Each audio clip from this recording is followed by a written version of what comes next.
everybody, and more specifically, welcome back to a very echoey car park. I must admit, ladies and gentlemen, I have rushed this video out. I've come out after work and I brought a very special guest with me. You will have noticed, unless you live under a rock, that the new Defender has... Shut up! The new Defender has finally been announced and revealed to the public, and I have been tagged so many times on Instagram with pictures of it, news about it, and everything to do with the new Defender, because as many of you will already know, I'm an avid Defender fan. This is my Defender. I've had this car for probably the longest I've ever had any car, which actually embarrassingly is about 3 years. But I bought this new in 2016. It is a 16 plate, one of the last Corris Grey XS90 Defenders ever to be built. And this car, to be honest with you, hasn't really been used a huge amount. I've taken it off-roading once, but that is about it. I got it cleaned and then I got a load of work done to it. From new then, this car actually came from Urban Automotive. They tweaked it a little bit. They put a nice hi-fi in it and did some other bits and bobs with it. Nothing kind of too drastic. However, you will notice this on here. This, ladies and gentlemen, has appeared on my video before. This is a Cove Audio commuter. This is a Bluetooth speaker, but a Bluetooth speaker with a difference. It is a portable Bluetooth speaker. You can see a little subwoofer on the bottom there, and it also has a little rubber mat, so you can place it very safely on a car like so. If, ladies and gentlemen, you use code TGE at checkout, you will get 65% off your purchase of this for a very, very limited time only.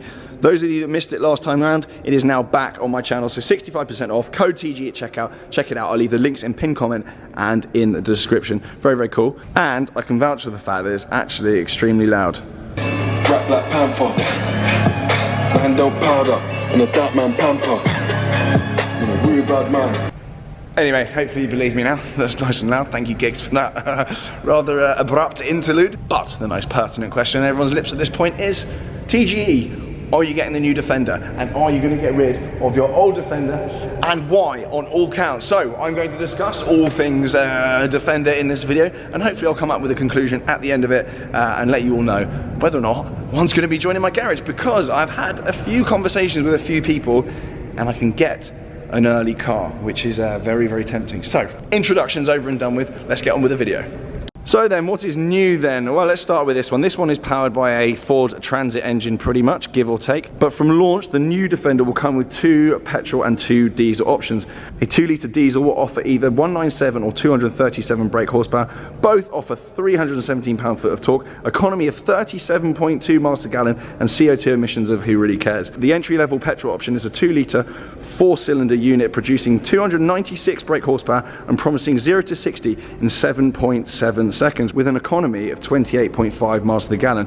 I can vouch for the fact that those stats are a hell of a lot better than this model, and there are rumours that the new Defender will come with an SVR variant down the line, probably with some sort of V8 in it. There is a mild hybrid option in one of the petrol engines as well, which signals kind of, you know, the end for normal combustion engines and a kind of the new era of hybrid technology in Land Rover models. They've already got the P400e, I believe, Range Rover Vogue, which I really, really like, and I might have some news. Those of you listening, actually listening to this video, that was a hint, maybe one of my next cars. And there's also hybrid technology in the new Sport as well. So clearly the new Defender has got this old boy beat on performance. Technology-wise inside then, as you can see, this is a very rudimental affair. There's not a huge amount going on here. I mean, the steering wheel doesn't even have an airbag in it. There is a double DIN unit in there that has been put in by Urban Automotive. From standard, that doesn't even come with like a proper screen or Apple CarPlay or Android Auto, or whatever it is you run in your car. Obviously manual gearbox down there, and the new Defender will come with automatic options as well. The new car will not have a dash made of pretty much cheese like this. It will not have a dash in there with a fake screen in the middle like that one. That's not even a proper screen. The new one will probably not rust underneath it.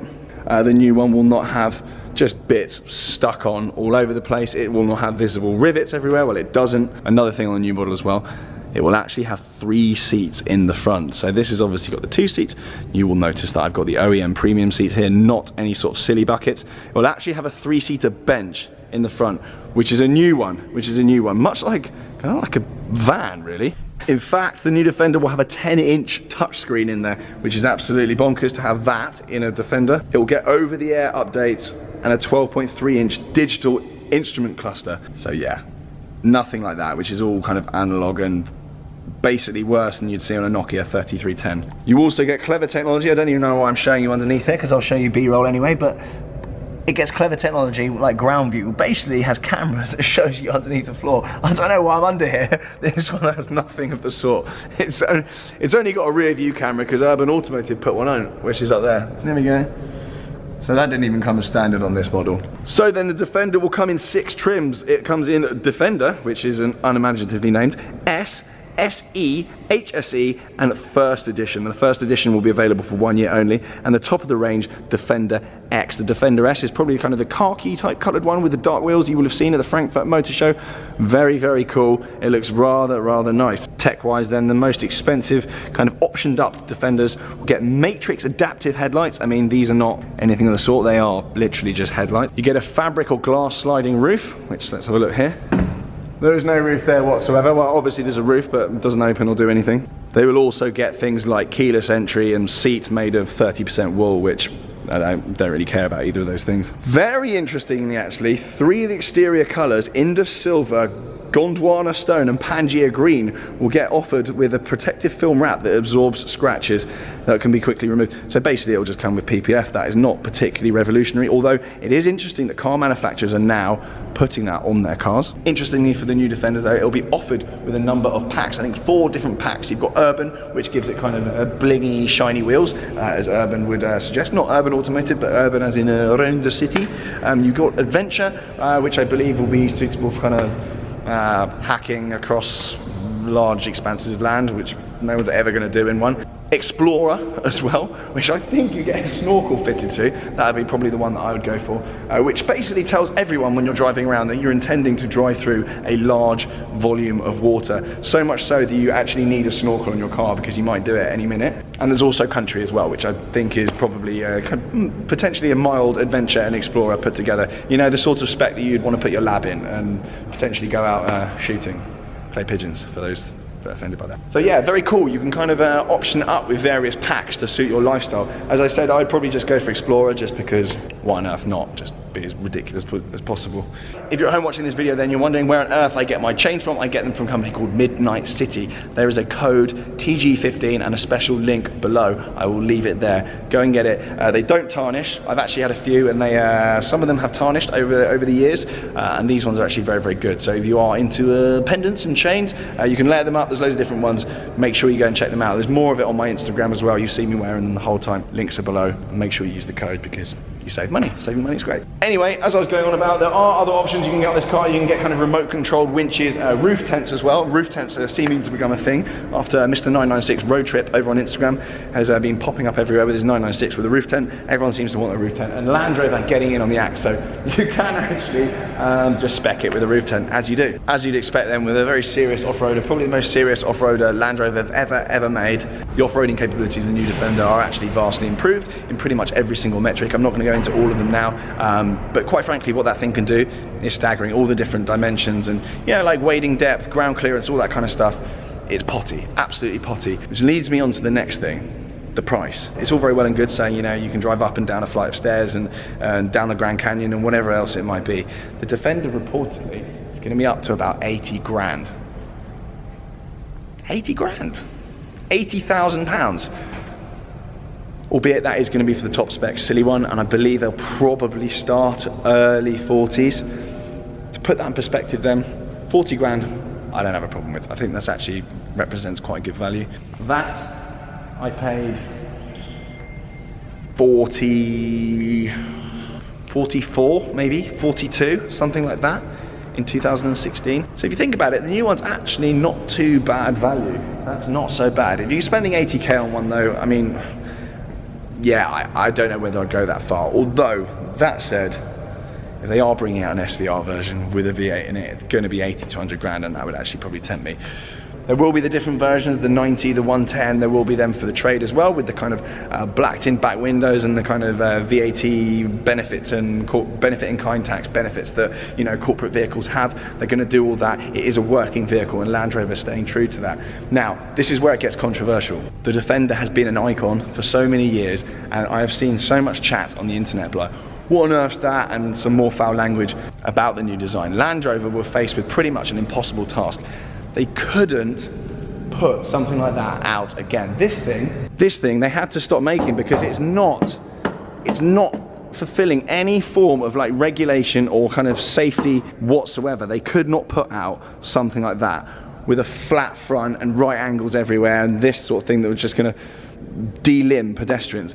They couldn't put out a car like that. The new Defender was never ever going to look like this. It was never ever going to be as rustic. They weren't going to get away with putting out a car that looked like this inside, that was made of kind of 50p materials and just kind of cobbled together. They weren't going to get away with it. It's 2019. There has to be airbags, you know, side impact this, I don't know, crumple zones, all sorts of stuff that basically ruins the design of every single car applies to the Defender. It didn't apply to this design really, and that's why it got canned pretty much, because it wasn't meeting any form of regulation whatsoever. And that's what everyone loved about it, the fact it was just a blast from the past and completely unlike anything else you could buy. I mean, this in 2016, it's a relic still. I mean, they tried to modernize it as much as possible, but the new one was never ever going to be anything like this. And anyone that thought something that was going to come out of Land Rover looking like this was an idiot. I mean, look, everything on it's sharp. It's all just kind of bolted together. What I do like about the new one, actually, they have stayed true to this little kind of, I don't even know what you call it up there, a little portal up there. But yeah, you were never going to get anything like that. And Land Rover were faced with an impossible task. They've got this icon for kind of 70 odd years, and they were never going to get it right in everyone's eyes. It's like with Porsche. Every time they bring out a new 911, all the purists have a go. But really, after time, everyone just gets used to it and goes, yeah, it's actually a better car. What do I think it's going to do to the value of these? Well, actually, I think it's probably going to boost it. That, as I say, I paid 40 odd grand for a number of years ago, and I don't suspect it's probably lost a penny. I mean, to be fair, I've only done 1,500 miles. It's been off-roading once, jet washed, and then it's sat underground. It gets driven every now and again. I kind of treasure it really. I could beat it to death and it probably still wouldn't lose any value or break, but I kind of look after it. I love it. So yeah, I don't envy Land Rover at all. They have spent so much time testing this thing. I think it's something like 62,000 hours, something like that, testing around, 1 million miles, some mental stats have gone into testing a new car, so I don't doubt it's going to be amazing. This is where I want your involvement. I will leave a link below to join the discussion, and I'm actually open to public opinion on this. I'm happy to be swayed by you guys and girls on what to do.